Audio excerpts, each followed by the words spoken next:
সৃষ্টি যদি স্রষ্টাকে চিনতে চায়, মানুষ যদি আল্লাহ রাব্বুল আলামিনকে জানতে চায়, চিনতে চায়, তার পদ্ধতি হচ্ছে তার সৃষ্টিকে জানা। তার সৃষ্টির মাধ্যমেই তাকে চেনা যাবে। আল্লাহ পাক বলেন, আল্লাযীনা ইয়াযকুরুনাল্লাহা কিয়ামান ওয়া কুউদান ওয়া আলা জুনুবিহিম ওয়া ইয়াতাফাক্কারুনা ফী খালকিস সামাওয়াতি ওয়াল আরদ রব্বানা মা খালাকতা হাযা বাতিলা সুবহানাকা ফাকিনা আযাবান নার। আল্লাযীনা ইয়াযকুরুনাল্লাহা কিয়ামান ওয়া কুউদান ওয়া আলা জুনুবিহিম, যারা দাঁড়িয়ে, বসে, শুয়ে, এক কথায় সর্বাবস্থায় যারা আল্লাহ পাককে স্মরণ করে, তারা আকাশ এবং জমিন সৃষ্টির ব্যাপারে চিন্তা ভাবনা করে, রাত এবং দিনের পরিবর্তনের চিন্তা করে, তার সৃষ্টি নৈপুণ্যতা নিয়ে যারা গবেষণা করে, তারাই হচ্ছে আল্লাহ পাকের খাঁটি বান্দা, একজন সত্যানুসন্ধানী। চোখের সামনে যখন নিখিল বিশ্বের পরমাণু থেকে শুরু করে সূর্য, চন্দ্র, গ্রহ, নক্ষত্র, বিশাল আকাশ পর্যন্ত, গাছপালা, তরুলতা, সমুদ্র, মহাসমুদ্র, পশু পক্ষী ইত্যাদি যখন তার নজরে পড়ে, তখন একজন সত্যের অনুসারী ব্যক্তি, একজন সত্যের অনুসন্ধানী ব্যক্তি, তার মুখ থেকে বেসাক্তা স্বতঃস্ফূর্ত ভাবে নিজের অজান্তে মুখ থেকে যে শব্দটা বেরোয়, সে শব্দটা হচ্ছে আলহামদুলিল্লাহি রাব্বিল আলামিন। সমস্ত প্রশংসা হচ্ছে ওই আল্লাহ পাকের, যিনি এগুলিকে সৃষ্টি করেছেন। আর তিনি কোনো কিছু কি বেকার সৃষ্টি করেন নাই, খামোখা সৃষ্টি করেন নাই। প্রত্যেকটির পেছনে রয়েছে বিরাট বিরাট উদ্দেশ্য। এখানে মানুষের সবচাইতে বড় ভ্রান্তি, মানুষের সবচাইতে বড় ভুল, সেটা হলো এই, দুর্ভাগ্যজনক ভাবে সকল সৌন্দর্যের মহাশিল্পী আল্লাহ পাককে মানুষ ভুলে যায়। তারা প্রশংসা করে নদীর, প্রশংসা করে নারীর, নারীর অঙ্গ প্রত্যঙ্গ নিয়ে তারা কবিতা লেখে, নারীর সৌন্দর্য নিয়ে কবিতা লেখে, সাহিত্য রচনা করে, সূর্য নিয়ে, চন্দ্র নিয়ে, চাঁদের মায়াবী জ্যোৎস্না নিয়ে, এর সুন্দর সুষমা নিয়ে কবিতা লেখে, প্রজাপতির রং দিয়ে গান তৈরি করে, ফুলের সৌন্দর্য এবং তার সৌরভ দেখে মানুষ পাগল হয়ে যায়। এগুলির পিছনে গান, সাহিত্য ইত্যাদি কবিতা রচনা করে, কিন্তু এই সৌন্দর্য যিনি সৃষ্টি করেছেন সে আল্লাহ পাককে বেমালুম ভুলে যায়। সেই জন্য স্রষ্টার প্রশংসা করতে হবে। আল্লাহ পাক শেখাচ্ছেন, শুরুতেই শেখাচ্ছে, আলহামদুলিল্লাহি রাব্বিল আলামিন। পড়েন সবাই, আলহামদুলিল্লাহি রাব্বিল আলামিন। এখানে আল্লাহ প্রশংসা কার বলুন, কার? আল্লাহ নয়, আল্লাহ, আল্লাহ পাকের প্রশংসা। আল্লাহ হচ্ছে ইসমে জাত। আল্লাহ কি? ইসমে জাত। কোন ধরনের অনুবাদ দিয়ে আল্লাহ শব্দের ব্যাখ্যা বুঝানো যাবে না। আল্লাহ এটাকে যদি সৃষ্টিকর্তা লেখা হয়, তাহলে আল্লাহ শব্দের হক আদায় হবে? সৃষ্টিকর্তা বলতে তো বুঝাই যায়, তা তো আছে খালেক, সৃষ্টিকর্তা না, সে নাম কি? খালেক। আল্লাহ এটাকে কোনো অনুবাদ দিয়ে সৃষ্টিকর্তা বলে বোঝানো যাবে না।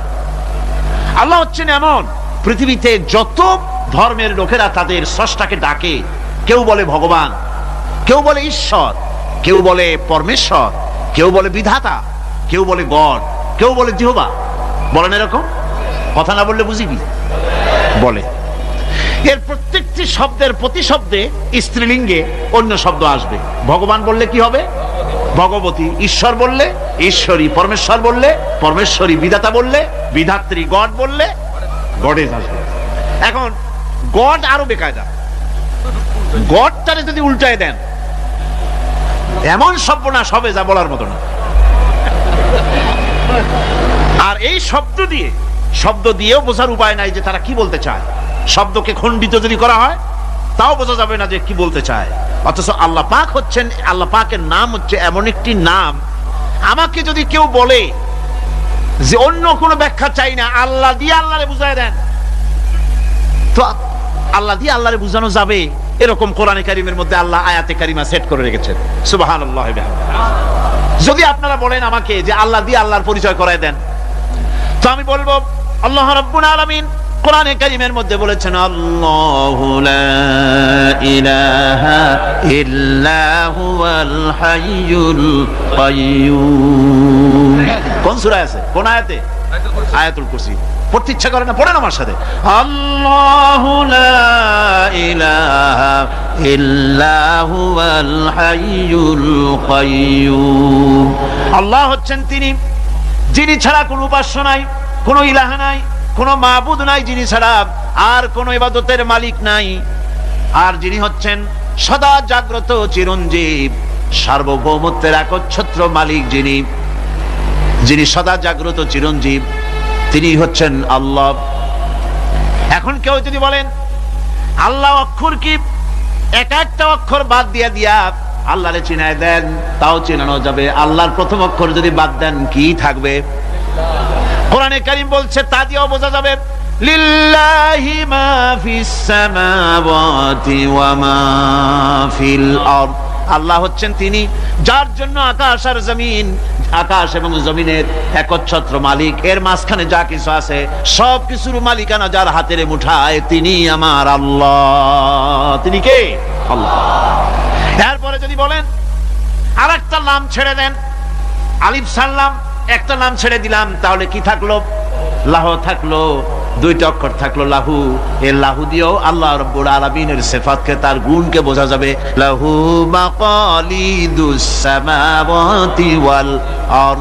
আল্লাহ পাক বলেন আসমান এবং জমিনের রিজকের চাবিকাঠি আল্লাহ পাকের হাতে, যাকে খুশি তিনি পর্যাপ্ত রিজেক দান করেন। কেউ যদি বলেন লামটাও ফালায় দেন, লামটাও ছেড়ে দেন, দিলাম নাম একটা ছেড়ে, থাকলো কি? একটা অক্ষর থাকলো হু। এই হু দিয়ে আমার আল্লাহরে চেনা যাবে। ওয়া হুয়াল গফুরুল ওয়াদুদুল আরশিল মাজিদ ফাআলুল লিমা ইউরিদ। আমার আল্লাহ হচ্ছেন তিনি যিনি ক্ষমাশীল, যিনি দয়াবান, যিনি বান্দাকে মহব্বত করেন, যিনি হচ্ছেন আরশে আজিমের মালিক, তিনি হচ্ছেন সেই মহান সত্তা যিনি যা খুশি তাই করতে পারেন। সুতরাং আল্লাহ হচ্ছেন এমন এক লফজ, এমন এক নাম, এমন এক ইসমে জাত যার কোনো বিকল্প নাই, যা অনুবাদ করে আল্লাহকে স্রষ্টা বললে এটা সারবে না, সৃষ্টিকর্তা বললে সারবে না। আল্লাহ পাকের নামের বিরাট বিশাল ব্যাপক অর্থ রয়েছে। সুতরাং আল্লাহকে আল্লাহই বলতে হবে। আল্লাহকে কি বলতে হবে? আল্লাহ আল্লাহ আল্লাহ। কত মজাই নামে, সুবহানাল্লাহ বিহামদি, কত মজাই নামে। দেখেন আল্লাহ রাব্বুল আলামিন এমন রব, বাংলাদেশের কুকুর আর আমেরিকা ইউরোপের প্রধান দেশের কুকুর একরকম নয়। আমাদের দেশের পশু ইউরোপ আমেরিকা শীত প্রধান দেশের পশু একরকম নয়। তার কারণ হলো আমাদের দেশে শীত কম, নাতিশীতোষ্ণ অঞ্চলের মধ্যে খানিকটা পড়ে যায়। এখানে পশুদের গায়ে কম পশম থাকলে কোনো অসুবিধা নাই। ভেড়া, ঘোড়া, কুকুর, বন্য প্রাণীকে কেউ তো কম্বল দেয় না, ল্যাপ দেয় না, রাজাই দেয় না, খাতা দেয় না, চাদর দেয় না। আল্লাহ রাব্বুল আলামিন তিনি এমন রব, শীত প্রধান দেশের পশুদের গায়ে পশম দিয়া চিরস্থায়ী কম্বল জড়ায় দিয়েছেন। এর নাম হচ্ছে রব। প্রতিপালনের পদ্ধতি কি সুন্দর করে তিনি প্রতিপালন করছেন, কি সুন্দর করে তিনি পশু পক্ষীগুলিকে তাদের আহার জোগাড় করছেন, প্রতিপালন করছেন। তিনি রব, মানুষকে সৃষ্টি করেছেন, আমাদেরকে সৃষ্টি করেছেন, সব চাইছেন। সুবহানাল্লাহ বিহামদিহি, সকল প্রয়োজন মিটিয়েছেন, একটা জিনিস বাদ রাখেন না। আমাদের মুখে দাঁতের দরকার ছিল, মায়ের পেট থেকে দাঁত নিয়ে আসিনি। মায়ের পেট থেকে আসার পরে আমাদের খাবারের দরকার ছিল। লক্ষ্য করেন রব কারে বলে, লক্ষ্য করুন। মায়ের পেটের মধ্যে যখন ছিলাম ওখানে কোনো রোগের জীবাণু ঢুকতে পারে নাই। ফি করারিম মাকিন, একটি সুরক্ষিত জায়গায় আল্লাহ রাব্বুল আলামিন বাচ্চাকে রেখেছেন, যেখানে কোনো সর্দি হবে না, জ্বর হবে না, সর্দি হবে না, ব্রঙ্কাইটিস হবে না, ডায়াবেটিস হবে না, প্রেসার হবে না। মায়ের পেটের মধ্যে বাচ্চাকে এমন জায়গায় আল্লাহ যত্ন করে রেখেছেন। এই বাচ্চা যখন মায়ের পেট থেকে বেরিয়ে এলো, তখন তার পরিবেশ অত্যন্ত খারাপ, এখানে পলিউশন আছে, এখানে কার্বন ডাই অক্সাইড আছে, এখানে বিষাক্ত হাওয়া আছে, এখানে দূষিত আবহাওয়া রয়েছে, প্রতি মুহূর্তে রোগ তাকে হামলা চালাতেছে। এই রোগের থেকে সে বাচ্চা বাঁচবে কি করে? এর জন্য রব্বুল আলামিন তিনি এমন রব, মায়ের বুকের মধ্যে যে খাবার তৈরি করলেন বাচ্চার, ওই খাবারের মধ্যে বাচ্চার ওষুধ আল্লাহ পাক বানায়া দিলেন। মায়ের বুকের দুধ শুধু দুধ নয়, এটা ওষুধ। সুবহানাল্লাহ। এটা খাদ্য, এটা ওষুধ, এটা ভিটামিন, এটা ক্যালসিয়াম, এটা কার্বোহাইড্রেট, যা দরকার বাচ্চার জন্য সব আল্লাহ মায়ের দুধের মধ্যে দিয়ে দিলেন। যতক্ষণ বাচ্চা পেটে ছিল দুধ ছিল ঘন, যখন বাচ্চা মায়ের পেট থেকে বেরিয়ে এলো দুধটা হয়ে গেল পাতলা। এই পাতলা দুধটা খাবে, ওষুধ আছে এর মধ্যে, ভিটামিন আছে, খাইতে যেন বিস্বাদ না হয় একটু মিষ্টি দিয়ে দিলেন আল্লাহ, যাতে বাচ্চা মুখ ফিরায় না নেয়, সেজন্য খাইতে চায়। তারপরে যখন বাচ্চার হাড্ডি খেতে হবে, মাছ খেতে হবে, গোশত খেতে হবে, দুধের আর দরকার নাই, তার শরীরের ভিতরে রেজিস্ট্যান্স, রোগ প্রতিরোধক শক্তি তৈরি হয়েছে, এখন আরো ভালো খাবার দরকার। আল্লাহ রাব্বুল আলামিন মায়ের দুধকে শুকায় দিলেন, চুষলো আর পাওয়া যাবে না, দুধ শুকায় গেছে, এখন বাইরের খাবার খেতে হবে। আসছিল তখন বুকে দাঁত ছিল না, বাইরে যখন এলো দাঁতের যখন দরকার হলো, কোন আল্লাহর বান্দা কি আল্লাহর কাছে দরখাস্ত করেছেন যে আল্লাহ আমার কয়েকখান দাঁত দাও, দাঁত ছাড়া আমি চাবাই কেমন? এই সবগুলি দাঁত কে সেট করে দিলেন? রব্বুল আলামিন দাঁতগুলিকে সেট করে দিলেন, মুখের মধ্যে দাঁত এসে গেল। আল্লাহ রাব্বুল আলামিন শরীরটাকে সাজিয়ে গুছিয়ে, হিউম্যান বায়োলজি যাকে বলা হয়, এই শরীরকে যে সুন্দর করে আল্লাহ পাক তৈরি করলেন বলে শেষ করা যাবে না, কত সুন্দর করে আল্লাহ পাক বানিয়েছেন। আপনার মাথার ভিতরে সেল তৈরি করা হলো, ব্রেন তৈরি করা হলো। এই ব্রেনটা শুকনা জায়গায় রাখা হয় নাই, শুকনা জায়গার মধ্যে ব্রেনটা যদি থাকতো, নড়াচড়া করে আপনার ব্রেনের যে টেকনোলজি আল্লাহ পাক ইউজ করেছেন সেটা অসুবিধাগ্রস্ত হতো। এই জন্য ক্রিম যেভাবে পানির মধ্যে ভাসা থাকে, পানির মধ্যে ভাসমান ক্রিম মাখন যেভাবে রাখা হয়, সামান্য পানির মতো করে এর ভিতরে ব্রেনটাকে রাখা হয়েছে। এই ব্রেনের ভিতরে, ব্রেন হচ্ছে পৃথিবীতে কম্পিউটার, আজকের পৃথিবীর শ্রেষ্ঠ আবিষ্কার। কিন্তু মানুষের মাথায় যে কম্পিউটার আল্লাহ পাক দান করেছেন, এই কম্পিউটারের সামনে দুনিয়ার কম্পিউটার এতিম। এবার লন্ডন গিয়েছিলাম, প্রত্যেক বছর 1.5 মাস 2 মাস সময় পাই, কিন্তু আপনারা দোয়া করেছেন এখন পার্লামেন্টে সময় দিতে হয় বেশি, বিদেশের সফর কমে গিয়েছে। 10 দিনের জন্য গিয়েছিলাম, ওরা আমাকে একটা ডায়েরি দিল, সেই ডায়েরিটার ভিতরে ডিজিটাল ডায়েরি, এই ডায়েরির মধ্যে তারা বলল যে এরকম, এই যে কাগজটা আপনারা দেখতে পাচ্ছেন, এই রকমের কাগজের 10 লক্ষ পাতা লিখতে যত কাগজ লাগে, এরকমের 10 লক্ষ পাতার লেখা ছোট্ট এই ডায়েরিটার মধ্যে ঢুকাই দেওয়া যায়, 10,000 টেলিফোন নাম্বারের মেমোরিতে তুলে দেওয়া যায়। এটা হচ্ছে লেটেস্ট আবিষ্কার। কিন্তু আল্লাহ পাক মানুষের যে ব্রেনটা তৈরি করলেন, পৃথিবীতে যা আছে এ সব কিছু একটা মানুষের ব্রেনের মধ্যে, সমস্ত তথ্য, সমস্ত ফ্যাক্টস মানুষের মেমোরির ভিতরে ঢুকাবার পরেও আরো লক্ষ লক্ষ জায়গা বাকি থেকে যাবে, শূন্য থেকে যাবে, যা পূরণ হওয়ার নয়। এত বিশাল মেমোরি আল্লাহ পাক তার মানুষের মাথার মধ্যে তৈরি করে দিয়েছেন। সুবহানাল্লাহ বিহামদি। দেখুন অবস্থাটা কি, আল্লাহ তার মানুষকে কিভাবে, রব কাকে বলে, রব কারে বলে, সুবহানাল্লাহ বিহামদি। চোখের সামনে রাস্তা দিয়ে চলতে গিয়ে চোখের সামনে সাপ দেখলেন, চোখ দেখার কাজ করেছে, চোখ কি করেছে? দেখার কাজ করেছে। এখন কি করবে? চোখ কিন্তু দেখে বসে থাকে নাই, চোখ দেখা মাত্রই ট্রান্সমিট করেছে ব্রেনকে। ব্রেন সাথে সাথে অ্যাকশন নিতে বলেছে হাতকে আর পাওকে। হাতে লাঠি থাকলে পিটাও, লাঠি না থাকলে পাকে বলেছে দৌড় মারো। এই যে সাপ দেখলো, চোখ এটাকে পাঠাই দিল ব্রেনকে, ব্রেন পাঠাই দিল অ্যাকশনে হাতে আর পায়ে। এতে কিন্তু 1 সেকেন্ড সময় লাগে নাই, 1 সেকেন্ডের কয়েক লক্ষ ভাগের 1 ভাগের ভিতরেই মানুষ অ্যাকশনে এসে গিয়েছে। সুবহানাল্লাহ। এর নাম হচ্ছে রব। এর নাম কি?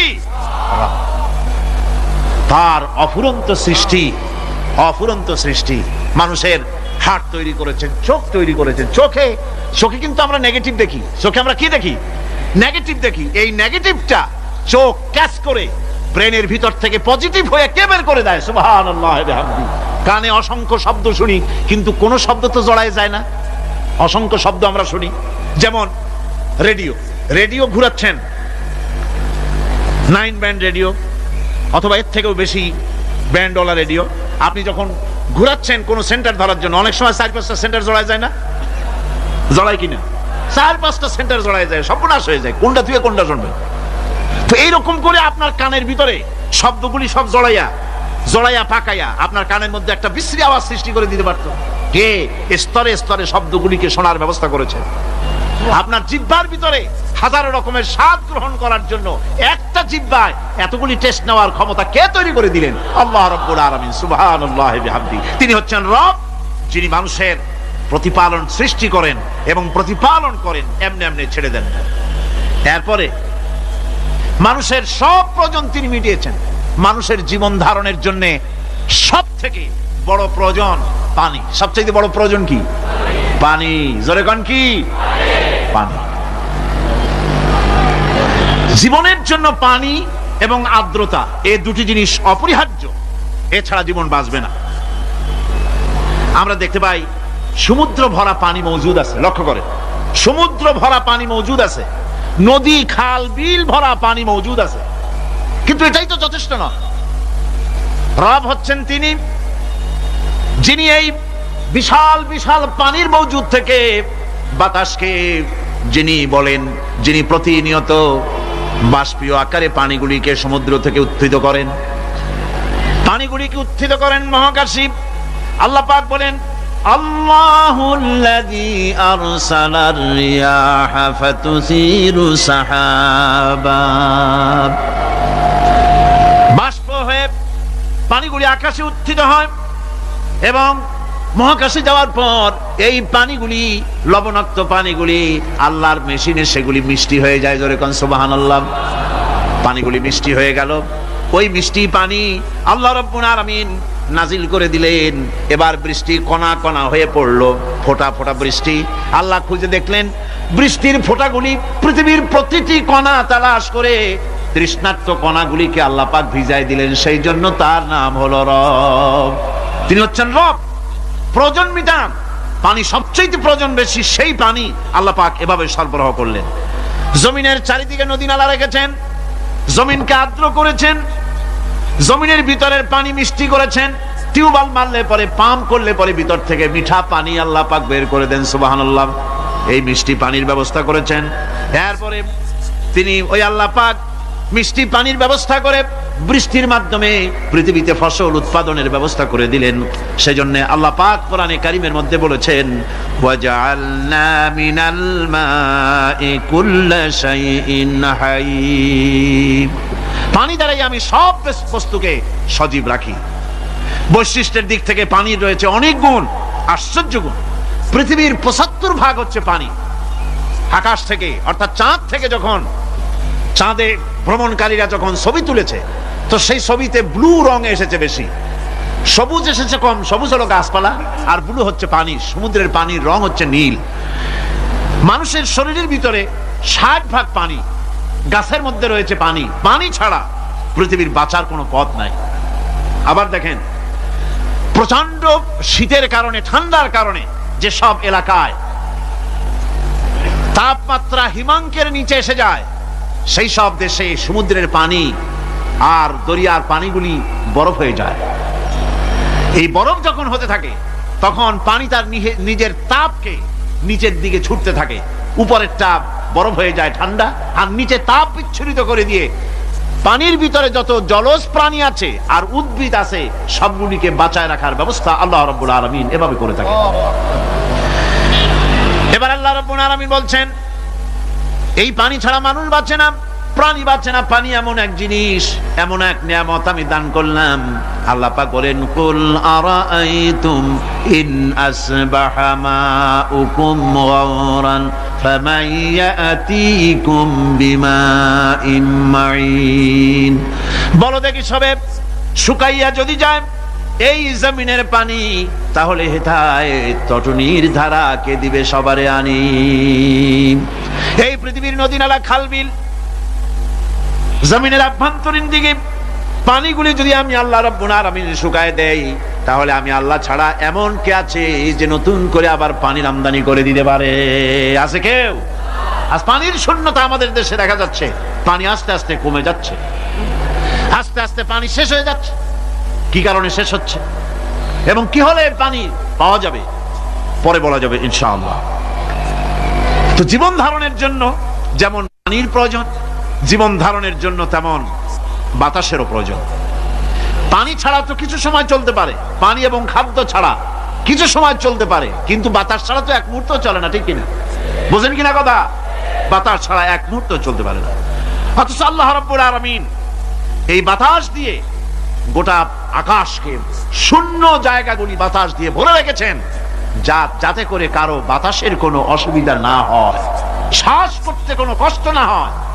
প্রাণী জগৎকে বাতাস দিয়ে বাঁচিয়ে রাখার জন্য আল্লাহ পাক মহাশূন্যকে এভাবে সব এলাকা বাতাস দিয়ে ভরে রেখেছেন। এই জন্য তার নাম হচ্ছে রব। এটাই হচ্ছে রুবুবিয়তের নমুনা। আমার ভাইয়েরা, আল্লাহ রাব্বুল আলামিন পানি দিলেন, বাতাস দিলেন, খাদ্যের ব্যবস্থা করে দিলেন। শস্য শ্যামল এলাকায় আল্লাহ পাক সব জায়গাগুলিতে শস্য শ্যামল হোক অথবা উষর ধূসর মরুভূমি হোক, সারা পৃথিবী জুড়ে আল্লাহ রাব্বুল আলামিন খাবারের দস্তরখান বিছায় রেখেছেন। ওয়ামা মিন দাব্বাতিন ফিল আরদি ইল্লা আলাল্লাহি রিজকুহা। এই পৃথিবীর বুকে এমন কোন বিচরণশীল জীব নাই যেই জীবের রিজকের দায়িত্ব আমি আল্লাহ আমার নিজ হাতে গ্রহণ করি নাই। জোরে বলেন সুবহানাল্লাহ। সব রিজেক আমি ছড়াই রেখেছি বিশ্ব জুড়ে সর্বত্র। আল্লাহ পাক বলছেন, فَلْيَنْظُرِ الْإِنسَانُ إِلَى طَعَامِهِ أَنَّا صَبَبْنَا الْمَاءَ صَبًّا ثُمَّ شَقَقْنَا الْأَرْضَ شَقًّا فَأَنبَتْنَا فِيهَا حَبًّا। আল্লাহ পাক বলছেন, মানুষের উচিত নিজ খাদ্যাদির দিকে লক্ষ্য করা, নিজে খাদ্যের দিকে লক্ষ্য করা। যেহেতু এই খাদ্য প্রতিদিন তার সামনে আসে, এদিকে তার লক্ষ্য করা উচিত। আমি কিভাবে, আমি প্রথমে জমিনের উপরে পানি বর্ষণ করি, পরে জমিনকে দীর্ণ বিদীর্ণ করি, এরপরে জমিনের ভিতরে উর্বরা শক্তি আমি দান করি। কে বলতেছেন কথা? আল্লাহ পাক বলছেন। এরপরে আমি নানান জাতের ফসল ফলন তোমাদের জন্য আমি দান করে দেই। খাদ্যের দিকে নজর করতে এই জন্য আল্লাহ পাক বলেছেন, মানুষ চতুর্দিক থেকে তো চোখ ফিরাতে পারে, মুখ ফিরাতে পারে, কিন্তু খাদ্যের দিকে তার নজর করতেই হয়। সকালে, দুপুরে, বিকালে, রাত্রে সব সময় তার সামনে খাবার আছে। আল্লাহ পাক বলেন, খাবারের দিকে একটু নজর করো, কেমন ভাবে কি সুন্দর করে খাবারগুলি তৈরি করে দিয়েছি, শুরু কিভাবে হলো, পরিপক্ক কিভাবে হলো, সেদিকে তোমরা লক্ষ্য করো। সে লক্ষ্য তো করা নাই, সমানে খায়, বিসমিল্লাহ বলে না, আলহামদুলিল্লাহ বলে না, পাইকারি দরে খাইতেই থাকে। আল্লাহ পাক বলছেন, খাদ্যাদির দিকে লক্ষ্য করো। এই যে চাউল তোমরা খাচ্ছ, আটা খাচ্ছ, গম খাচ্ছ, মাছ খাচ্ছ, গোশ খাচ্ছ, তামাম পৃথিবীর সমস্ত বিজ্ঞানীরা একত্রিত হয়ে একটা চাউল বানাইতে পারবে? জোরে কোন পারবে? না পারবে। পারবে প্লাস্টিকের চাউল, আর কলেরা হয়ে মরবে। পৃথিবীর সমস্ত বিজ্ঞানীরা একত্রিত চাউল বানাতে পারবে না, একটা ডিম বানাতে পারবে না। পারবে একটা বানাতে? পারবে না। বিজ্ঞানীদের প্রশংসা আমরা করি, হ্যাঁ করি, বিজ্ঞানীরা অনেক কিছু বিশ্বকে উপহার দিয়েছে, কিন্তু মূল রবের কাছে আমরা যাই না, তাকে চিনতেও পারি না, সেখানে যাই না। বিজ্ঞানীরা কি করেছে? আল্লাহর বানানো জিনিসগুলি তারা ডিজাইন করেছে। ডিজাইন করতে তো নিষেধ নাই, আর ডিজাইন করাই যায়, সৃষ্টি করতে পারে না। বিজ্ঞানীরা সৃষ্টি করে নাই, ডিজাইন করেছে। কিরকম? আল্লাহ পাক চাউল তৈরি করেছেন। চাউল করেছে কে? বলেন না সবাই। এখন আপনারা সেই চাউল দিয়ে পিঠা বানান, পায়েস বানান, সেই চাউল দিয়ে বা পিঠা, আরো কি যেন খাই চট্টগ্রামে রস দিয়া, ওটাকে কি কয়? দই পিঠা নাকি ধোঁয়া পিঠা। তো এইভাবে করে আপনি ডিজাইন তৈরি করছেন। আটা দিচ্ছে, আল্লাহ পাক আটা তৈরি করেছেন, গম দিয়েছেন, এই আটা দিয়ে গোলগোল্লা তৈরি হচ্ছে, এর দ্বারা রুটি তৈরি হচ্ছে, এর দ্বারা অসংখ্য রকমের সিমাই টিমাই ইত্যাদি দিয়ে, লাচ্ছা সিমাই, নানান রকমের সিমাই আপনি ডিজাইন করেন, অসুবিধা নাই। আল্লাহর তৈরি করা কাঠ দিয়ে ফার্নিচার তৈরি হচ্ছে, টেবিল হচ্ছে, গুষ্টি শুদ্ধ হচ্ছে। আল্লাহর তৈরি করা লোহা দিয়ে মাইক হচ্ছে, স্ট্যান্ড গান হচ্ছে, ব্রেন গান হচ্ছে, তারপরে প্লেন হচ্ছে। তাহলে আমি বলতে চাইলাম, বুঝাতে চাইলাম, সমস্ত জিনিস এর স্রষ্টা কে? জোরে বলেন কে? বিজ্ঞান শুধু এগুলি এক জায়গায় করে অ্যাসেম্বল করেছে, এগুলিকে এক জায়গায় করে এক একটা রূপ দিয়েছে। এখানে বিজ্ঞানের কৃতিত্ব আছে ঠিক, কিন্তু আপনারাই বলেন, লোহা যদি আল্লাহ তৈরি না করতেন মাইক তৈরি হতো, রাইফেল তৈরি হতো? আর রাইফেল যদি নাই হতো তাহলে কারাগারের বন্দীগুলো মারতেন কি দিয়ে? রাইফেল যদি না হতো যুদ্ধ করতেন কি দিয়ে? ঠিক কিনা? যত মারামারি ইত্যাদি যা কিছু হচ্ছে, তো শুধু মারামারির জন্যই তো আল্লাহ লোহা বানান নাই। লোহার সবচেয়ে বড় প্রয়োজন হচ্ছে জমিন কর্ষণ করা, জমিন চাষ করা। এই জমিন চাষের জন্য লাঙ্গল দরকার, শাবল দরকার, খন্তা দরকার, কোদাল দরকার। এই লোহার দাম কেউ আল্লাহ পাক এত লোহা বেশি দিয়েছেন, যার জন্য লোহার দাম কম। সোনা কম দিয়েছেন যেহেতু সোনার প্রয়োজনীয়তা কম, লোহার প্রয়োজনীয়তা বেশি, এই জন্য লোহা বেশি দিয়েছেন, দামটা কমে গেছে, যার জন্য আপনার আমার জন্য কিনে ব্যবহারটা সহজ হয়েছে। কথা ঠিক কিনা? বন্ধুগণ, আল্লাহ রাব্বুল আলামিন এইভাবে করে মানুষের রুবুবিয়াতটা, আল্লাহ পাকের রুবুবিয়াত হচ্ছে তিনি মানুষকে সুন্দর করে সৃষ্টি করে যা কিছু প্রয়োজন সবকিছু খাওয়াচ্ছেন, দিচ্ছেন। সে আল্লাহ পাক প্রশ্ন করছেন, কুল মান ইয়ারযুকুকুম মিনাস সামাই ওয়াল আরদ আম্মান ইয়ামলিকুস সামআ ওয়াল আবসারা ওয়া মান ইয়াখরুজুল হাইয়্যা মিনাল মাইয়িতি ওয়া ইউখরিজুল মাইয়িতা মিনাল হাইয়্য। আকাশের প্রশস্ত বুক থেকে এবং জমিনের এই প্রশস্ত বুক থেকে কে রিজিক, তোমাদের খাদ্য কে উৎপাদন করে? কে নির্জীব থেকে সজীবকে বের করেন, আর কে সজীবকে নির্জীবে পরিণত করেন? তিনি কে? তিনি হচ্ছেন আল্লাহ পাক। আল্লাহ পাক বলছে, এই প্রশ্ন যদি তাদেরকে করা হয় তো তারা কি বলবে? আল্লাহ পাক বলেন, ওয়ামান ইউদাব্বিরুল আমরা ফাসায়াকুলুনা আল্লাহ ফাকুল আফালা তাত্তাকুন। হে নবী, এদেরকে প্রশ্ন করুন। এদেরকে যদি প্রশ্ন করা হয় এই পৃথিবীর সুন্দর পরিচালনা পদ্ধতি কে করেন, তাহলে তারা এক কথায় বলবে, নিজের থেকেই বলবে আল্লাহ। কে করছেন সবকিছু? আল্লাহ। আল্লাহ পাক বলেন, নবী তাহলে তাদেরকে বলেন, এ কথা জানার পর, এ কথা বোঝার পরেও কেন তারা ঔদাসীন্যতা দেখাচ্ছে, কেন তারা গাফিল হয়ে যাচ্ছে, কেন তারা আল্লাহ পাককে ভয় করে তার পথের অনুসারী হচ্ছে না? যে আল্লাহ রাব্বুল আলামিন এত কিছু করছেন, তিনি তার পরিচয় সম্পর্কে বলে দিচ্ছেন, ফাযালিকুমুল্লাহু রাব্বুকুমুল হক ফামাযা বা'দাল হক ইল্লাদ দালাল। নিশ্চয়ই এসবের মূলে রয়েছেন তোমাদের রব, আমাদের আল্লাহ, আমাদের রব। সুতরাং উজ্জ্বল সত্য প্রকাশিত হওয়ার পর গোমরাহি ছাড়া আর কিছুই বাকি থাকে না। সুতরাং যারা সত্যের পথের অনুসরণ করতে চায়, রবকে চিনতে হবে, আল্লাহ পাককে জানতে হবে এবং তাকে অনুসরণ করতে হবে, তাকে রব হিসাবে চিনতে হবে। আমার বন্ধুগণ, এটা হচ্ছে সেই রুবুবিয়াত ইলাহি যার দিকে হযরত মূসা আলাইহিস সালাম ইঙ্গিত করেছিলেন ফিরআউন যখন তাকে প্রশ্ন করেছিলেন, ফামান রাব্বুকুমা ইয়া মূসা। হে মূসা, তোমাদের দুজনের রব কে?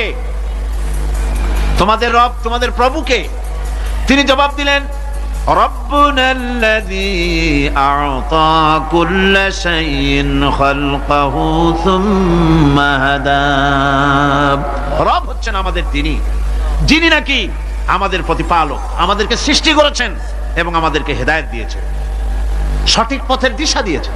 এখানে হেদায়েত হচ্ছে, এখানে হেদায়েত শব্দের অর্থ হচ্ছে সৃষ্টি শুধু করেন নাই, তাকে চলা, তার খাদ্য অনুসন্ধানের, তাকে বেঁচে থাকার সবকিছুর উপকরণ, এ কমন সেন্স, এ সাধারণ জ্ঞান আল্লাহ পাক তার সাথে দিয়েছেন। তিনি হচ্ছে রব। আচ্ছা, একটা দৃষ্টান্ত দেই। এই হেদায়েতটা কি? এই হেদায়েতটা হচ্ছে, আপনাদের বাড়িতে যদি কারো বিড়াল থাকে, বিড়াল, বিড়াল বোঝেন তো না? কি বলে এখানে? বিড়াল, বিলাই নাকি বলে? বিড়াল। এই বিড়াল যদি আপনাদের কারো বাড়িতে থাকে, তো বিড়ালের প্রসবকালীন অবস্থা দেখবেন, বিড়ালের প্রসব হবে, বাচ্চা দেবে। বিড়াল তখন ঘরের মধ্যে পেরেশান হয়ে ঘুরতে থাকে, একটা নিরাপদ জায়গা খোঁজে, একটা নিরাপদ জায়গা খোঁজে। প্রসব করার 2-3 দিন আগের থেকে খুঁজতে থাকে তার জন্য নিরাপদ জায়গা কোনটা। এরপরে খুঁজতে খুঁজতে প্রসবের দিন সে সত্যিকারের ঘরের মধ্যে সবচেয়ে কোনা কানা জায়গা যেটা, সেই রকমের একটা নিরাপদ জায়গা সে বেছে নিল। এরপরে বাচ্চা হলো। বাচ্চা হওয়ার পর এই বাচ্চার উপরে কেউ যেন আক্রমণ না করে, শত্রু যেন তার জায়গাটিতে না আসে। এই জন্য বাচ্চাটার ওর তো হাত দিয়ে মায়ের মতো কোলে নিতে পারে না, সে আস্তে করে ঘাটটা কামড়ায় ধরে যাতে করে বাচ্চা ব্যথা না পায়। ওইভাবে করে ঘাট কামড়ায় ধরে আজকে এই সিঁড়ির নিচে, কালকে ওই খাটের নিচে, পরশুদিন এই আলমারির কোনায়, এইভাবে বাচ্চাগুলি সরায় সরায় রেখে বাচ্চাকে প্রতিপালন করে। এই বিড়ালের হেদায়েত দিলটা কে? যিনি দিলেন তার নাম রব, তিনি হচ্ছেন রব্বুল আলামিন। সন্তান প্রতিপালনের ব্যবস্থা শুধু দুনিয়ার মানুষকেই দেন নাই, প্রাণী জগৎকেও দিয়েছেন। সুবহানাল্লাহ। বলেন বলেন, মুরগির বাচ্চা হলো, ডিমের থেকে বাচ্চা বেরোলো, এই বাচ্চাগুলি হয়েছে গতকাল। আজকে বাচ্চাগুলি আদার খাচ্ছে মায়ের সাথে, হঠাৎ করে একটা চিল এলো আর ওর মা একটা সিগন্যাল মারলো, সাথে সাথে বাচ্চাগুলি দৌড়াইয়া এমন পলান দিল, আপনি তো ভালো একাদশীর বাপেও তালাশ করে পাবে না যে মুরগির বাচ্চা পলাইলো করে। এখন ওই বাচ্চাটিকে এই সিগন্যাল সম্পর্কে কে অবহিত করলো যে এইরকম একটা আওয়াজ শুনলে এটা ভীতির আওয়াজ, এটা সাইরেন, এটা বিপদ সংকেত, এটা ডেঞ্জার সিগন্যাল, এটা শুনলে দেখলে তাড়াতাড়ি করে আত্মগোপন করবা। কে শিখাইলো? কে শিখাইলো? আল্লাহ পাক শিখাইছেন। এখন এক শ্রেণীর বুদ্ধিজীবী তারা আবার উল্টা কথা কয়। তারা বলে কি? তারা বলে যে মুরগি বাচ্চা, এই বাচ্চা যে দৌড় মারলো, এখানে আল্লাহ এইসব কিছু নাই, নাউযুবিল্লাহি মিন যালিক। তো এখানে কি আছে? কয় যে এখানে বিষয়টা হলো এই যে এই মুরগি আর মোরগ, ওর বাপ মা, এই দুজনের মধ্যে আছে সিলের ভয়, আছে শিয়ালের ভয়। ওই ভয় ওদের মধ্যে ছিল, এই মা বাপের ক্রসের মাধ্যমে বাচ্চা আসছে, কাজে ওই ভয়, বাপের যদি কোনো রোগ থাকে, মায়ের রোগ থাকে, তো এগুলি তো বাচ্চার মধ্যেও ঢোকে। তো ভয় হোক, সুখ হোক, দুঃখ হোক, এই অনুভূতি স্বাভাবিক প্রক্রিয়ার মাধ্যমে বাচ্চার মধ্যে ঢুকছে, আর সিল দেখে আওয়াজ শুনে সে আত্মগোপন করেছে। এইটা আমি পড়িয়া আমি আমার আলোচনা এক জায়গায় বললাম বুদ্ধিজীবীদের উদ্দেশ্যে, যদি সত্যিই তাই হয়, মোরগ আর মুরগি মা বাবার মধ্যেই ভয় আছে বলে বাচ্চার মধ্যেই ভয় ঢুকছে, সেই জন্য সে আত্মগোপন করছে। তাহলে আবার মানুষের ব্যাপারে কথাটা আনি, মানুষেরা সাপের ভয় করে না মহব্বত করে? কথার জবাব দিলে না, যখন তখন মনে হয় আপনারা সাপ বুঝি ভালোবাসেন। সাপ আমরা সকলেই ভয় পাই, মায়ও ভয় পায়, বাবাও ভয় পায়। এই মায়ের গর্ভে সন্তান এসছে, সন্তানের বয়স 2 বছর 2.5 বছর, ঘরের মধ্যে কেউ ছিল না, ঘরের মধ্যে একটা সাপ আসছে, একটা সুন্দর সাপ, দেখতে সুন্দর, কিন্তু সে সাপে কামড়ালে মানুষ মরে যায়। ওই সাপটা মাথা উঁচু করে ফনা ধরেছে। এই বাচ্চাটা কি সাপ দেখে দৌড় মারবে, না বাচ্চাটা ওই সাপটাকে ধরার জন্য সে এগিয়ে যাবে? কোনটা করবে? এগিয়ে যাবে। তাহলে মা বাপের ভয়, তাদের মা বাপের রক্তের মধ্যে, শিরার মধ্যে, সব জায়গায় সাপের ভয়, তার মাধ্যমে বাচ্চা এসে ওই বাচ্চার মধ্যে সাপের মহব্বত হইল কেন, ভয় হইল না কেন বাচ্চা অবস্থায়? সুবহানাল্লাহ। আমার বন্ধুগণ, মুরগির বাচ্চাকে হেফাজত করার জন্য বুদ্ধিমান প্রাণী মানুষ তার কাছে নাই বলে আল্লাহ রাব্বুল আলামিন তারে বাচ্চা অবস্থা থেকে বোঝার তৌফিক দিয়েছেন কোনটা ভয়ের আওয়াজ, কোনটা হলো বিপদের আওয়াজ। মানব সন্তানের প্রতিপালন করার জন্য তার মার বাবা আছে বলে ওই রকম করে পশুদের মতো আল্লাহ বানান নাই, তাকে হেফাজত করার জন্য মা বাপ আছে বলে এই দায়িত্ব আল্লাহ পাক মা বাপের উপরে ছেড়ে দিয়েছেন। মা বাপ তাকে হেফাজত করে। রুবুবিয়তের প্রতিপালন, হেদায়েতের এই প্রতিপালন আল্লাহ পাক মানুষকে এভাবে করে তাদেরকে হেদায়েত দিয়েছেন, তার পথের চলার দিশা দিয়েছেন। পিঁপড়ার খাদ্য সংগ্রহের ব্যাপারটা দেখেন, পিঁপড়ার আছে দারুণ ঘ্রাণ শক্তি। কোথায় খাবার? 5 তলায় আপনি মিষ্টি খাচ্ছেন, রসগোল্লা থুয়ে দেন, তারপরে দেখেন কোন জায়গায় দিয়ে পিঁপড়া এসে জন্মের খাওয়া খায়, ঠিক কিনা? দেখেন তার কত তীব্র ঘ্রাণ শক্তি, সেখানে চলে যাচ্ছে। তাকে হেদায়েত দেওয়া হয়েছে, তাকে ঘ্রাণ শক্তি দেওয়া হয়েছে। চিল, শকুন, ঈগল কোথায় থাকে বুঝেন না? মহাশূন্যে 3 থেকে 3.5 মাইল উপরে শকুন, বাজ, ঈগল উঠতে থাকে। খাবে কি? ওখানে তো তার খাবার ছড়ানো নেই। আল্লাহ হচ্ছেন এমন রব, আমাদের স্রষ্টা হচ্ছেন এমন রব, যিনি ওই চিল, বাজ আর শকুন মহাশূন্যে যেগুলি উড়ে বেড়ায়, ওদেরকে আল্লাহ পাক এমন তীব্র দৃষ্টি শক্তি দান করেছেন, 3 মাইল উপর থেকেও ছাগল মুরগি মরা দেখলে ওখান থেকে এসে ঝাঁপায় পড়ে তা খেতে পারবে। তাকে দেওয়া হচ্ছে দৃষ্টিশক্তি। এরকম করে যার যা প্রয়োজন, সমস্ত প্রয়োজনগুলি আল্লাহ মিটাচ্ছেন। এরই নাম হচ্ছে রুবুবিয়াতে ইলাহি। এটাই হচ্ছে আল্লাহ পাক রব, এটা তার অসংখ্য প্রমাণ। সেই জন্য আল্লাহ পাক বলেন আলহামদুলিল্লাহি রাব্বিল আলামিন। পড়েন সবাই আলহামদুলিল্লাহ। আলহামদুলিল্লাহি রাব্বিল আলামিন। সমস্ত প্রশংসা হচ্ছে আল্লাহ পাকের জন্য। কোন আল্লাহ? প্রথমে তো আল্লাহ বললাম, তারপর বললাম রব, এখন বলা হচ্ছে কোন রব? যিনি আলামিন, রব্বিল আলামিন, যিনি সমস্ত জাহানের রব। তাহলে বোঝা যাচ্ছে রব, জগৎ একটা না। জগৎ, কথা বুঝতেছেন আমার? জগৎ একটা নয়, অসংখ্য জগৎ আছে, বহুমাত্রিক জগতের কথা এখানে আল্লাহ পাক বলছেন। আমি এই জন্য বলি যে কোরআন হচ্ছে বিজ্ঞানের উৎস। কোরআন বিজ্ঞানের কি? বিজ্ঞানের আবিষ্কার যত বাড়বে, বিজ্ঞান চিরটা কাল কোরআনের কাছে ভিক্ষার হাত দিয়ে এতিমের মতো দাঁড়ায় থাকবে। আজ পৃথিবীর বিজ্ঞানীরা বলছেন জগৎ সম্পর্কে, আমরা মনে করছি পৃথিবীটাকে, আমাদের কাছে জগৎ দুইটা। কয়টা জগৎ?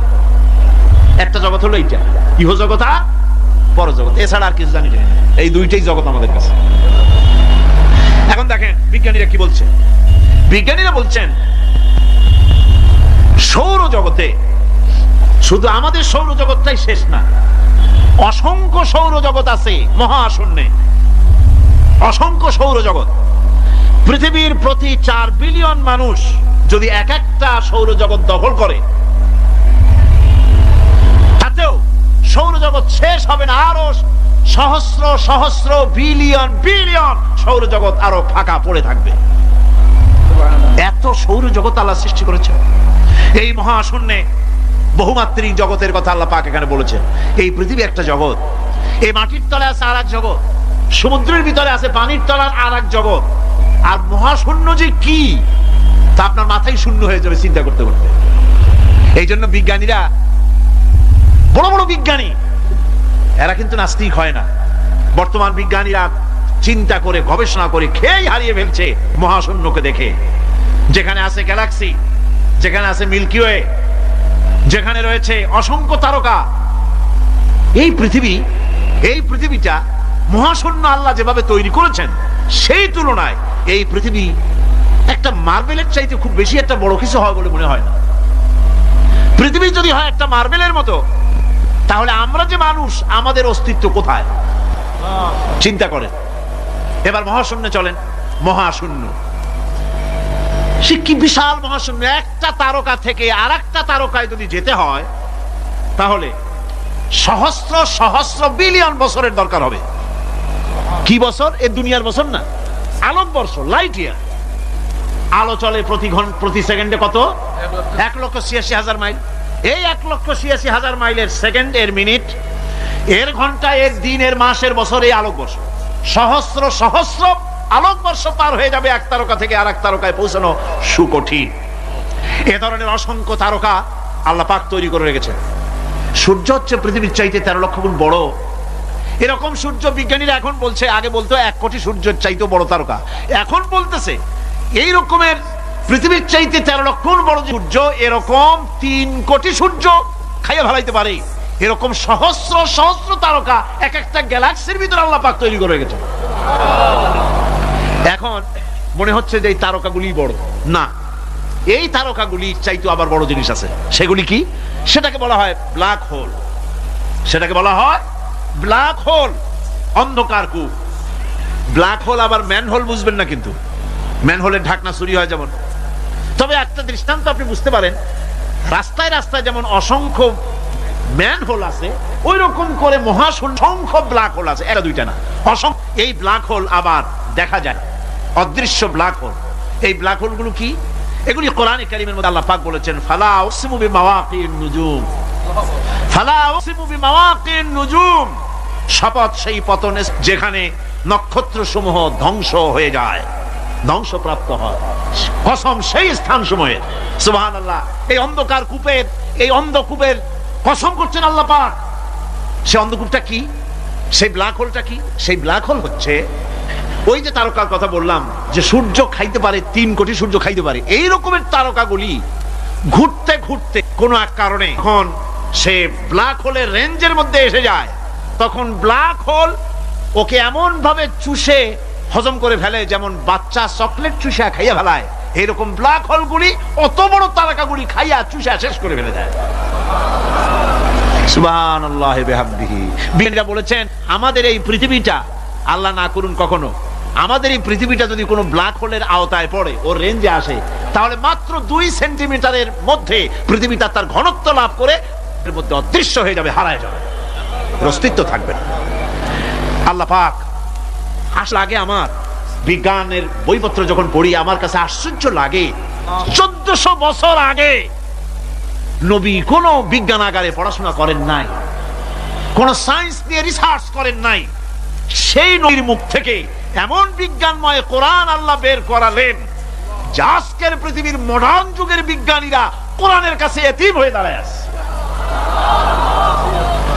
পৃথিবীর কোন বিজ্ঞানী বলতে পারবে না যে কোরআনে কারিমের অমুক আয়াতটা আনসাইন্টিফিক, এটা হাদিস আমাদের বিজ্ঞানের সাথে মিল খায় না, এমন কথা বলতে পারবে না। বরং কোরআন সার্টিফাই করবে তোমার এই বক্তব্য, তোমার এই থিওরি মোস্ট আনসাইন্টিফিক, কোরআন বলবে। ওরা বলতে পারবে না যে আয়াতটা আনসাইন্টিফিক। সুতরাং কোরআন হচ্ছে মহান বিজ্ঞানময়, কোরআন হচ্ছে আল্লাহ পাকের দেওয়া এক মহান বিধান, যে কোরআনের কারণে আল্লাহ পাক আমাদেরকে হেদায়েত দান করেছেন। এমন এক কিতাব, এমন এক কোরআন আল্লাহ পাক আমাদের কাছে দান করেছেন। আর রহমান আল্লামাল কোরআন, কোরআন তিনি রহমান আমাদের কোরআন শিখিয়েছেন, এমন কোরআন যার সংরক্ষণ পদ্ধতি অবিকল রয়ে গেছে। কোরআন যেভাবে নাজিল হয়েছিল সেইভাবেই আছে, না উল্টা পাল্টা হয়েছে? উল্টা পাল্টা হয়নি। কোরআনে কারিমে রব্বুল আলামিন বলেন উল্টা পাল্টা না হওয়ার কারণ শোনো, এই পৃথিবীর বুকে যত বই কিতাব আছে, যত ধর্ম পুস্তক আছে, সব পরিবর্তন হয়েছে, পরিবর্তন হয়েছে, তারমিম তারিফ হয়ে গেছে। বাইবেলের অবস্থা তো এমন, বাইবেল সম্পর্কে বর্তমানে বলা হচ্ছে ওর ভিতরে আল্লাহর একটা ওয়ার্ডও নাই। বর্তমান বাইবেলে আল্লাহর একটা বর্ণ নাই, এত উলট পালট সর্বনাশ হয়ে গিয়েছে। এখন তারা মুসলমানদেরকে গ্রহণযোগ্য করাবার জন্য দেখুন ষড়যন্ত্র একরকম না, হাজারো রকমের ষড়যন্ত্র। তারা তাদের বাইবেলের মধ্যে এখন লিখতেছে আয়াত, আয়াত নম্বর এত, আগে লিখতো পদাবলী, পদাবলী এত নম্বর পদ, এত নম্বর পদাবলী, এভাবে লিখতো। এখন লিখতেছে আয়াত নম্বর অত, আগে লিখতো সদা প্রভু, এখন লেখে আল্লাহ তাআলা খোদাবন্দ। আখিরাত, রিসালাত, নবুয়ত, এইসব কথাগুলি ইসলামের মূল পরিভাষাগুলি তারা গ্রহণ করে মুসলমানদেরকে বিভ্রান্ত করার চেষ্টা করে। আমার বন্ধুগণ, সব ধর্মীয় পুস্তকগুলি যেখানে তারমিম তারিফ হয়ে গেল, কোরআনের কোনো পরিবর্তন আজও। কোরআন নাজিল হচ্ছে, রাসূল করিম বুখারী শরীফে এসেছে প্রতি রমজান মুবারকে হযরতে জিবরাইল আসতেন, হুজুরকে বলতেন হুজুর আপনি তেলাওয়াত করেন আমি শুনি, যতটুক নাজিল হয়েছে পড়েন। হুজুর পড়তেন, জিবরাইল শুনতেন, আবার জিবরাইল পড়তেন, হুজুর শুনতেন। এমনি করে করে যে বছর হুজুর ইন্তেকাল করবেন, হুজুরের জীবনের শেষ রমজান মুবারকে কোরআন নাজিল পরিপূর্ণ হয়ে গেছে। হযরতে জিবরাইল বলেন হুজুর কোরআন তো নাজিল তামাম হয়ে গিয়েছে, এবার আপনি পুরা কোরআন পড়ে আমারে শোনান। হযরতে রাসূল পুরাটা পড়ে 30 পারা পড়ে শোনায় দিলেন, জিবরাইল শুনলেন। এবার জিবরাইল বলেন হুজুর আমি তেলাওয়াত করতেছি আপনি শুনেন। হযরতে জিবরাইল 30 পারা পড়লেন, হুজুর শুনলেন। আবার হযরত জিবরাইল বলেন হুজুর এবার আবার আপনি পড়েন। হুজুর পড়লেন, জিবরাইল শুনলেন, আবার জিবরাইল পড়লেন, হুজুর শুনলেন। তার মানে হলো হুজুর যে বছর ইন্তেকাল করলেন ওই বছরের রমজান মুবারকে হযরত জিবরাইল 2 বার পড়েছেন, হুজুর শুনেছেন, আর হুজুর 2 বার পড়েছেন, জিবরাইল শুনেছেন, যাতে করে একটা জের জবর, একটা আয়াত, একটা সেমিকোলন যেন বাদ না পড়ে যায়। কোরআন কারীম মুখস্থ করার জন্য আল্লাহ রাব্বুল আলামিন এটাকে স্থায়ী করার জন্য বাধ্যতামূলক করেছেন, নামাজের ভিতরে তেলাওয়াত করতে হবে। মানুষ নামাজের মধ্যে তেলাওয়াত করে সওয়াবের জন্য, সকালে পড়ে বিকালে পড়ে, অর্থ সহকারে বুঝে পড়ে, রাত্রে পড়ে দিনে পড়ে। পৃথিবীতে এমন একটা মুহূর্ত নাই যখন কোরআনে কারীম তেলাওয়াত হয় না, জোরে কোন সুবহানাল্লাহ। মানুষ এটাকে তেলাওয়াত করতেছে, মুখস্থ করতেছে। এই কোরআন শরীফের ভিতরে রয়েছে সব কিছু, এর মধ্যে রয়েছে ইতিহাস, এর মধ্যে আছে বিজ্ঞান, এর ভিতরে রয়েছে দর্শন, ভূতত্ত্ব, উদ্ভিদতত্ত্ব, নৃতত্ত্ব, খতত্ত্ব, জ্যোতির্বিজ্ঞান, এর ভিতরে রয়েছে মানুষের পারিবারিক নীতি, সামাজিক নীতি, চুক্তি নীতি, বন্ধু নীতি, যুদ্ধ নীতি, মানুষের যা প্রয়োজন সবকিছু এই কোরআনে কারীমের মধ্যে আল্লাহ পাক সন্নিবেশিত করে দিয়েছেন। জোরে কোন সুবহানাল্লাহি ওয়া বিহামদিহি। আমার ভাইয়েরা, কোরআন এর পরিচয়ের কথা বলতেছিলাম। আল্লাহ পাক কি কোরআন আমাদের শিখালেন, কোন কোরআন আমাদের শিখিয়েছেন, সেই কোরআনের পরিচিতি আপনাদের সামনে আমি তুলে ধরতেছি। আমি নিজে না, এবার কোরআন তার পরিচয় নিজেই দেবে। কেউ যদি কোরআনের কাছে জিজ্ঞাসা করে, কোরআন তুমি কোথা থেকে নাজিল হয়েছ, কে তোমাকে নাজিল করেছে, এই প্রশ্ন যদি কেউ কোরআনের কাছে করে, কোরআন নিজেই তার জবাব দিতে পারে কিনা? কোরআন নিজেই বলে, তানজিলাম মিম্মান খালাকাল আরদা ওয়াস সামাওয়াতিল উলা। এই কোরআন নাজিল করেছেন তিনি, যিনি ওই উচ্চ আকাশ আর জমিনকে যিনি সৃষ্টি করেছেন, সেই আল্লাহ আমারে নাজিল করেছেন। কোরআনের কাছে কেউ যদি প্রশ্ন করে, ও কোরআন, এই পৃথিবীতে নাজিল হওয়ার আগে তুমি কোথায় ছিলে?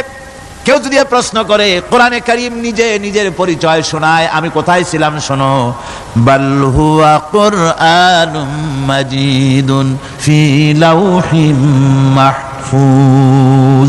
বরং এই কিতাব অতীব মর্যাদা সম্পন্ন সুরক্ষিত ফলকে লিপিবদ্ধ ছিল, আমি ছিলাম লৌহে মাহফুজে, সেখান থেকে এসেছি। যদি কেউ প্রশ্ন করে, কোরআন কি, কোরআন তুমি কার উপরে অবতীর্ণ হয়েছ?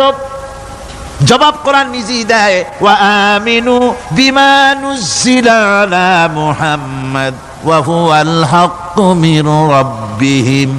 ঈমান আনো সেই জিনিসের উপরে যেটা মুহাম্মদ সাল্লাল্লাহু আলাইহি ওয়াসাল্লামের উপর অবতীর্ণ হয়েছে। আবার অন্য আয়াতেও জবাব পাওয়া যায়, তাবারাকাল্লাযী নাযালাল ফুরকানা আলা আবদিহি লিয়াকুনা লিল আলামিনা নাযীরা।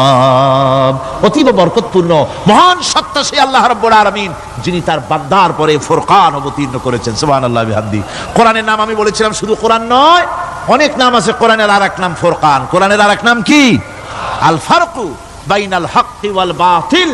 কোরআন হচ্ছে সেই মহাসত্য যা মিথ্যা এবং সত্যের মধ্যে পার্থক্য সূচিত করে, মঙ্গল এবং অমঙ্গলের মধ্যে পার্থক্য সৃষ্টি করে, যা সত্য এবং মিথ্যার মধ্যে তাফরিকা সৃষ্টি করে, সত্যকে মানুষকে বুঝিয়ে দেয়, তার নাম হচ্ছে ফুরকান। এবার যদি প্রশ্ন করা হয়, ও কোরআন, বুঝলাম তুমি লৌহে মাহফুজে ছিলে, বুঝলাম তুমি নবীজির উপরে নাজিল হয়েছো, এবার বলো তুমি কোন মাসে নাজিল হয়েছো? তুমি তো আসছিলা প্রথম, কোন মাসে নাজিল হয়েছো? এ প্রশ্ন যদি কেউ করে, কোরআন তার জবাবে বলবে, শাহরু রমাদান আল্লাযী উনজিলা ফীহিল কুরআন। রমজানের পবিত্র মাসে আমি অবতীর্ণ হয়েছি। সুবহানাল্লাহ। যদি প্রশ্ন করা হয়, রমজানে তো আসছো, কিন্তু প্রথম নাজিল হয়েছিল কোন সময়? ওটা কি দিন ছিল না রাত ছিল? কোরআন তার জবাবে বলে, ইন্না আনজালনাহু ফি লাইলাতিল কদর। কদরের পবিত্র রাতে আমি এই পৃথিবীতে আমার আগমন ঘটেছিল। যদি প্রশ্ন করা হয়, বুঝলাম সবই, কেন নাজিল হয়েছে তুমি? এই পৃথিবীতে তোমার আসার উদ্দেশ্য কি, মূল কাজটা কি? এই প্রশ্ন যদি করা হয়, কোরআনে কারীম তার জবাবে বলে, শোনো কেন এসেছি। লিতুখরিজান নাসা মিনাজ যুলুমাতি ইলান নূর।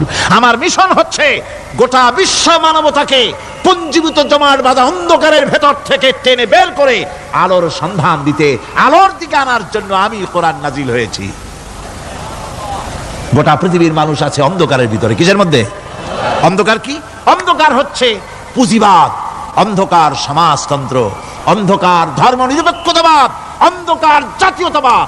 মানুষের তৈরি করা যত মতবাদ সব কি? জোরে কোন, সবগুলি কি? অন্ধকার। আজকে আসার সময় দেখলাম দেওয়ালে লেখা, সমাজতন্ত্র আমরা প্রতিষ্ঠা করে ছাড়বো। চিন্তা করলাম, যারা লিখছেন তারা কি পাগল না ছাগল? কি আশ্চর্য কথা! যেই মতবাদ পৃথিবীর মাটি থেকে যে দেশে জন্মগ্রহণ করেছে, এই মতবাদ সেই দেশের লোকেরা ঝাঁটা মেরে তাদের দেশ থেকে বিদায় করে দিল, তাদের কাছ থেকে কোদাল হাতুড়ি বিদায় করে দিল, পতাকা ছিন্ন ভিন্ন করে জুতার তলে পিঠ শেষ করে দিল। লেনিন মার্ক্সের তৈরি করা শত সহস্র বিলিয়ন ডলারের মার্ক্সের বইগুলি আগুন জ্বালিয়ে দিল। আর বাংলাদেশের কিছু ছাগল পাগল সমাজতন্ত্র এখন টিকায় রাখবো। এটা মাথা খারাপ, পাগল না মাথা গোল বুঝতে পারছি না। আমার বন্ধুগণ, এগুলি সব অন্ধকার। এই অন্ধকারের ভেতর থেকে মানুষগুলিকে টেনে আনবে কোরআন কিসের দিকে? আলোর দিকে। এবার যদি প্রশ্ন করা হয়, বুঝলাম তুমি অন্ধকার থেকে আলোর দিকে নিয়ে আসবে, আলোর দিকে আসলে পরে ফায়দাটা কি হবে? মূল ফায়দাটা বুঝায় দাও, আসল ফায়দা কি হবে তোমারে যদি মানি? কোরআন তার জবাব দেয়, নিজের পরিচয় নিজে তুলে ধরে, ফামান তাবিআ হুদায়া ফালা খাউফুন আলাইহিম ওয়ালা হুম ইয়াহজানুন। এই কোরআনকে যদি মেনে চলো, এই কোরআনের আইন যদি মানো, সমাজে মানো, ব্যক্তিতে মানো, পরিবারে মানে, রাষ্ট্রে মানো, জীবনের সব ক্ষেত্রে সমস্ত জায়গায় যদি এই কোরআনকে মেনে চলো, ফালা খাউফুন আলাইহিম, তাহলে তোমাদের কোনো ভয় থাকবে না, ওয়ালা হুম ইয়াহজানুন, কোনো চিন্তাও থাকবে না। কিসের ভয় থাকবে না? কোরআনের আইন মেনে যদি চলো সমাজে ও রাষ্ট্রে, চুরির ভয়, ডাকাতির ভয়, জিনার ভয়, হত্যার ভয়, সন্ত্রাসের ভয়, কোনো ভয় থাকবে না। ওয়ালা হুম ইয়াহজানুন, চিন্তাও থাকবে না। খাওয়া পড়া, শিক্ষা, চিকিৎসা, বাসস্থান, এগুলির কোনো চিন্তা থাকবে না। কোরআনের সমাজে সব কিছুর গ্যারান্টি দেওয়া হবে, সবগুলি পেয়ে যাবে। এখন যদি আবার প্রশ্ন করা হয়, কোরআন বুঝলাম তোমারে মানলে পরে সব ফায়দা হবে, তাহলে এবার জবাব দাও, তোমার ভিতরে কি রাজনীতি আছে নাকি? আমি তো মানুষ, আমার রাজনীতি করা লাগে। Man is social animal. আমরা তো জঙ্গলের পশু নই, আমরা তো মানুষ। আমাদের সমাজ আছে, আমাদের পৌর নির্বাচন আছে, আমাদের জাতীয় নির্বাচন আছে, আমাদের কলকারখানা আছে, জমিন আছে, আমাদের রাজনীতি, অর্থনীতি, সমাজনীতি আছে, পারিবারিক নীতি আছে, অনেক নিয়ম মালা আছে, নিয়ম নীতি আছে। তোমারে মানলে তোমার ভিতরে কি ওগুলো আছে নাকি, সে কথা বলো। কোরআন তার জবাবে বলে, وَنَزَّلْنَا عَلَيْكَ الْكِتَابَ تِبْيَانًا لِكُلِّ شَيْءٍ وَهُدًى وَرَحْمَةً وَبُشْرَى لِلْمُسْلِمِينَ। কোরআন জবাবে বলে, শুনে রাখো, শুধু অর্থনীতি, সমাজনীতি নয়, শুধু রাজনীতি আর শিক্ষানীতি, যুদ্ধনীতি নয়, তোমার জীবনে যা কিছু দরকার, ইহকালে যা কিছু দরকার, পরকালে, সব কথাগুলি আল্লাহ রব্বুল আলামিন আমি কোরআনের সিনার ভিতরে খুলে খুলে বর্ণনা করে দিয়েছেন। সব কথা এ কোরআনে কারীমের ভিতরে রয়েছে। তোমার এমন কোনো জিনিস নাই যা তুমি কোরআনে কারীমের মধ্যে পাবে না। তোমার সমস্ত প্রয়োজন আমার বুকের মধ্যে আল্লাহ দিয়ে দিয়েছেন। বিজ্ঞান আছে, দর্শন আছে, ইতিহাস আছে, সব আছে এর মধ্যে। তবে কোরআনের মধ্যে বিজ্ঞান আছে বলে আমি এটাকে বিজ্ঞানের কিতাব বলবো না, দর্শন আছে বলে দর্শনের কিতাব আমি বলবো না, রাজনীতি আছে বলে কোরআনকে আমি রাজনীতির কোনো কিতাব বলবো না। কোরআন তাহলে কি? কোরআন হচ্ছে অর্থনীতি, সমাজনীতি, রাজনীতি, পারিবারিক নীতি, মানুষের জীবনের যা কিছু প্রয়োজন, সমস্ত নীতিমালার, নীতি গ্রন্থের নাম হতেছে কোরআনে কারীম। সমস্ত নীতিমালার নীতি গ্রন্থ কোরআন। এখানে রয়েছে সব কিছুর উৎস, যেটা গ্রহণ করলে পরে মানুষ আরামে থাকতে পারবে। অমুসলিম নাগরিক বৃন্দ তাদের নাগরিক মর্যাদা পাবে। মুসলমান, কৃষক, নারী, চিকিৎসা, কৃষিবিদ, সাধারণ মানুষ, রং, বর্ণ, ভাষা নির্বিশেষে গোটা মানব সভ্যতা আরামে বাস করতে পারবে। পশু পাখিও আরামে থাকবে, গাছপালাও আরামে থাকবে, যেহেতু নির্দেশ হয়েছে বিনা প্রয়োজনে গাছের পাতাটিও ছিঁড়ো না। ইসলামের সমাজ যদি চালু হয়, গাছেরাও আরাম পাবে, পাহাড়ও আরাম পাবে।